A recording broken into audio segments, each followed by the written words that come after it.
আসসালামু আলাইকুম। সংবাদে আপনাদের সবাইকে স্বাগতম জানাচ্ছি আমি নুসরাত। শুরুতেই সংবাদ শিরোনাম। ব্রাহ্মণবাড়িয়ায় বিএনপির দুই গ্রুপের বিরোধের জেরে গুলিবিদ্ধ যুবক নিহত।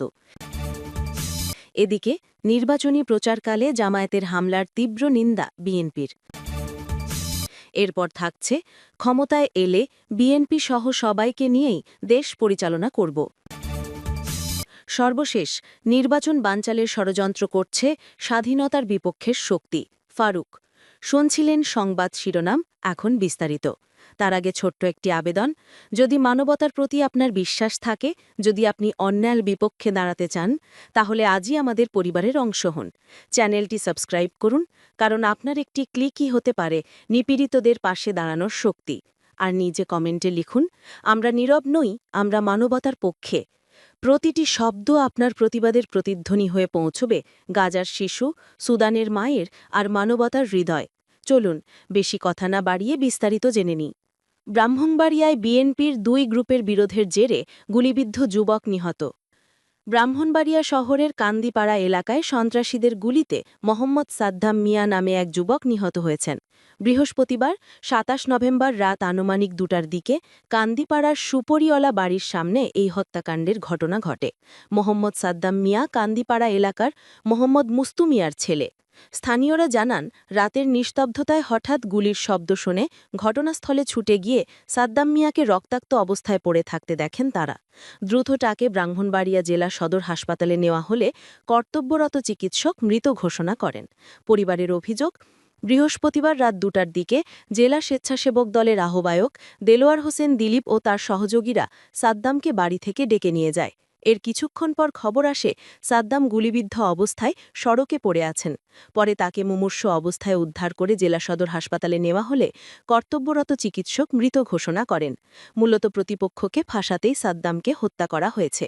এর আগে সাম্প্রতিক সময় কান্দিপাড়া এলাকায় বিএনপির দুই গ্রুপের মধ্যে আধিপত্য ও অর্থ লেনদেনকে কেন্দ্র করে উত্তেজনা চলছিল।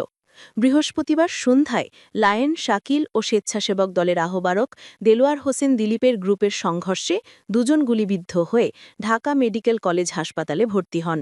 ব্রাহ্মণবাড়িয়ার সদর মডেল থানার ভারপ্রাপ্ত ওসি মোহাম্মদ আজহারুল ইসলাম বলেন, আধিপত্য বিস্তার নিয়ে কান্দিপাড়ার দুই গ্রুপের মধ্যে বিরোধ চলছে। এর জেরেই এই হত্যাকাণ্ড ঘটেছে বলে ধারণা করা হচ্ছে। পুলিশ ঘটনার তদন্ত শুরু করেছে। জেলা স্বেচ্ছাসেবক দলের আহ্বায়ক দেলোয়ার হোসেন দিলীপ সাংবাদিকদের কাছে অভিযোগ অস্বীকার করে বলেন, তিনি সাদ্দামকে ডেকে নিয়ে যাননি, বরং সাদ্দাম তার সঙ্গেই ছিলেন। রাতে লায়ন শাকিল তালের লক্ষ্য করে গুলি ছড়লে সাদ্দাম গুলিবিদ্ধ হয়ে মারা যান। এদিকে নির্বাচনী প্রচারকালে জামায়াতের হামলার তীব্র নিন্দা বিএনপির। পাবনার ঈশ্বরদীতে নির্বাচনী প্রচারকালে নেতাকর্মীদের ওপর জামায়াতে ইসলামী স্থানীয় নেতাকর্মীরা পরিকল্পিত হামলা চালিয়েছে বলে অভিযোগ করেছে বিএনপি। এ ঘটনায় তীব্র নিন্দা ও প্রতিবাদ জানিয়েছে দলটি। বৃহস্পতিবার গভীর রাতে দলের সিনিয়র যুগ্ম মহাসচিব রুহুল কবির রিজভী স্বাক্ষরিত একটি বিবৃতিতে এই প্রতিবাদ জানানো হয়।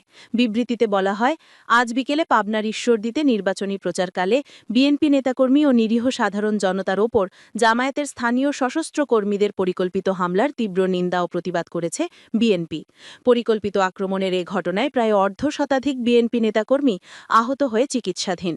জামায়াতে মনোনীত স্থানীয় সংসদ সদস্য প্রার্থী আবু তালেব মণ্ডল স্বয়ং এই আক্রমণে নেতৃত্ব দিয়েছেন উল্লেখ করে বিবৃতিতে আরও বলা হয়, নির্বাচনী প্রচারকালে জামায়াত কর্মীরা তাদের সহজাত ধর্মীয় প্রলোভন ও জান্নাতের টিকিট বিক্রির মতো আপত্তিকর বিষয়কে নির্বাচনী প্রচারের উপকরণ হিসেবে ব্যবহার করলে, ধর্মপ্রাণ সাধারণ মানুষ তার প্রতিবাদ করলে জামায়াত কর্মীরা তাদের উপর আক্রমণ করে।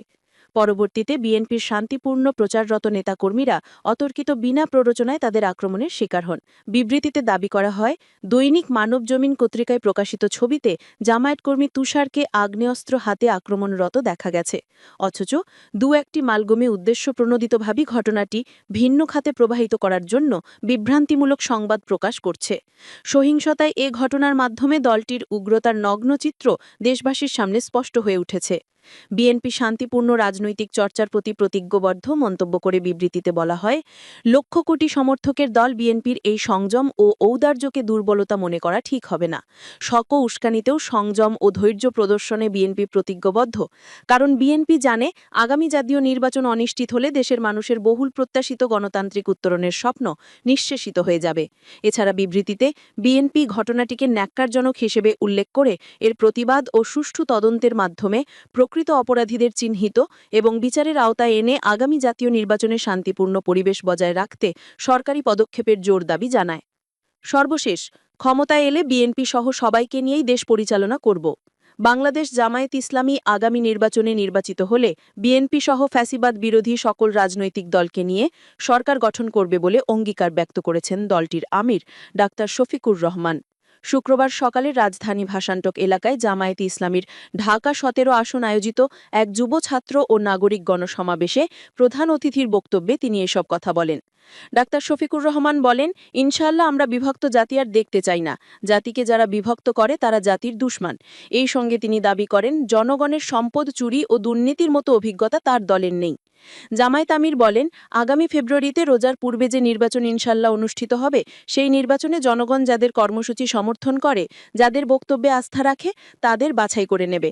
আমরা তাদের অভিনন্দন জানানোর জন্য এখন থেকে প্রস্তুতি নিচ্ছি। যদি আমাদের দলকে জনগণ বেছে নেয়, আমরা সকল রাজনৈতিক দল এবং শক্তিকে আহ্বান জানাব, আপনারাও আমাদেরকে সমর্থন দেবেন, অভিনন্দন জানাবেন এবং আপনাদের সাথে নিয়েই আমরা দেশ গড়ব ইনশাআল্লাহ। তিনি বলেন, কেউ কেউ ইতিমধ্যে বলেছেন তারা ফ্যাসিবাদ বিরোধী সকল দলকে সঙ্গে নিয়ে যদি তারা নির্বাচিত হন তাহলে সরকার গড়বেন ইল্লাল্লাহ জামায়াতে ইসলামী ছাড়া।